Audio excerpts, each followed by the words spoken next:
안녕하십니까. 지식산업센터 전문기업 지산엔 박희성 대표입니다.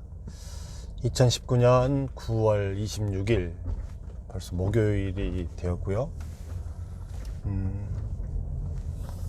가산 사무실에 들렸다가 지금 다시 또 상암으로 가고 있는데요.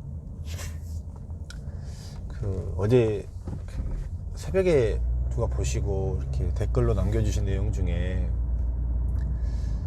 이제 잘못 선택했을 때는 어떡할까요? 잘못 선택했을 때는. 그 부분에 대해서 한번 이야기를 나눠볼게요. 누구나 이제 잘못 선택은 할 수 있습니다. 그런데 어떻게 빠져나오느냐에 따라서 차이가 많습니다. 지식산업센터를 시행하는 사람들도요, 지어서 파는 사람들도 다 큰 돈을 벌기 위해서 큰 꿈을 갖고 이렇게 시행을 하잖아요. 근데 시기를 한번 보세요. 2016년, 17년, 18년, 19년 이 4년 사이에 천국과 지옥을 왔다 갔다 하는 사람이 있습니다.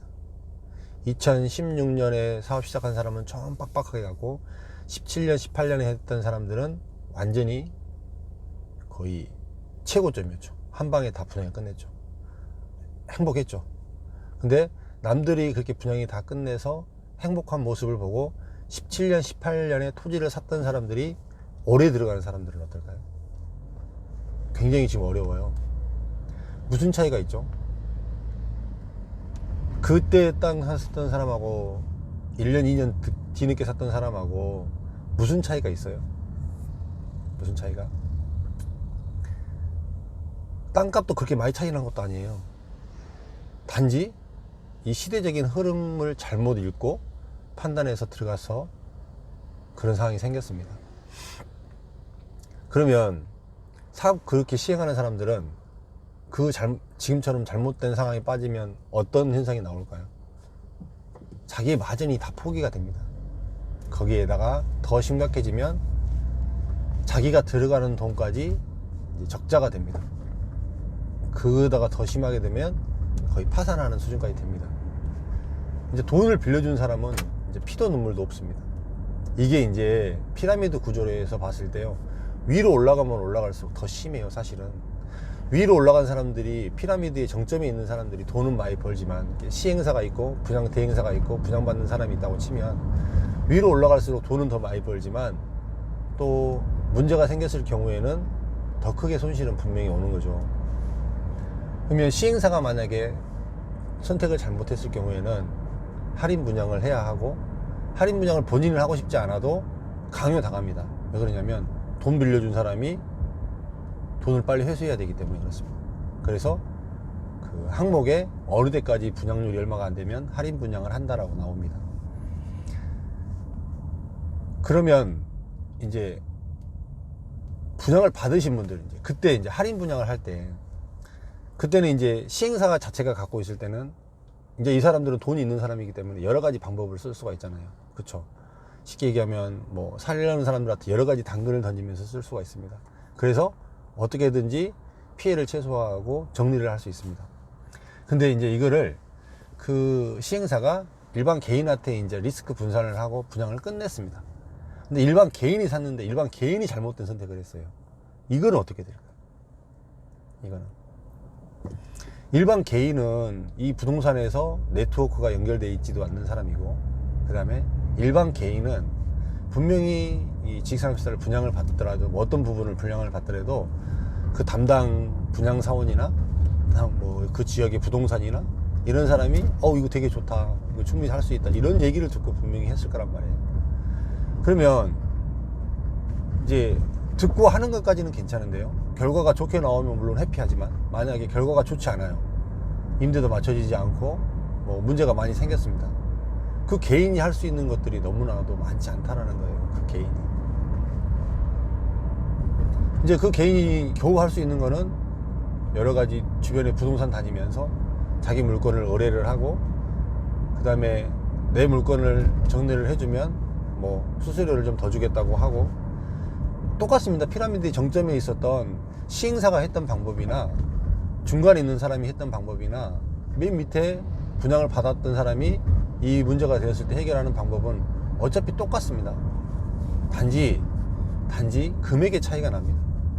맨 정점에 있는 사람은 자금 여력이 있기 때문에 더 많은 걸 쓸 수 있기 때문에 정리를 할 수 있고, 그 밑에 있는 사람은 또 조금 더 쓸 수 있으니까 정리를 할 수 있고, 맨 밑에 있는 개인은 쓸 수 있는 돈이 한계가 있고 많지 않기 때문에 누구도 관심을 보이지 않는 것이죠.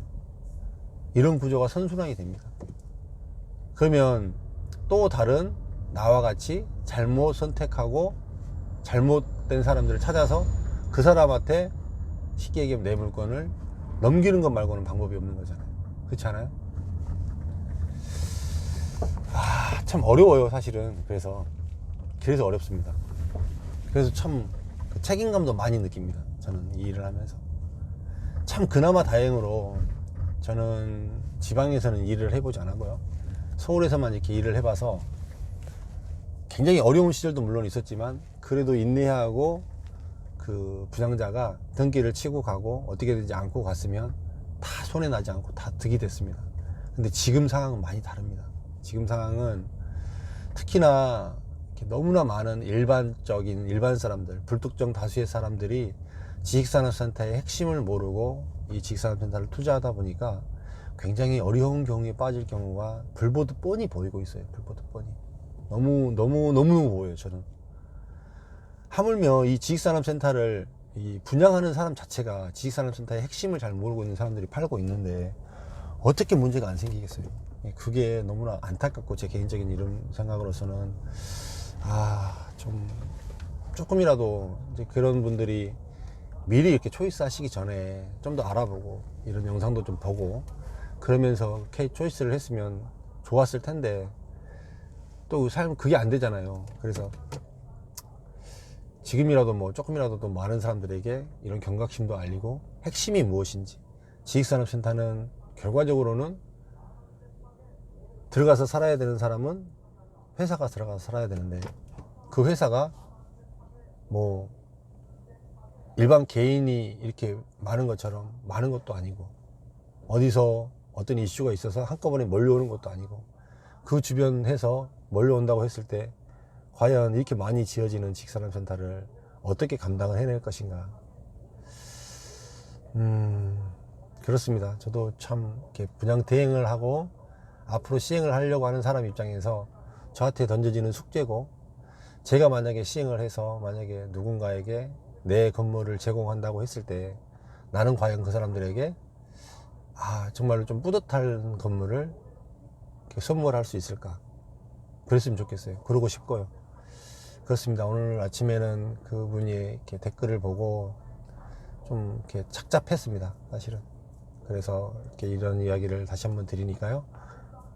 하여간 좀 늘 조심하시고, 새로 신규로 투자하시는 분들은 더더군다나 좀 주의를 기울여 주시는 게 맞는 시대입니다. 감사합니다.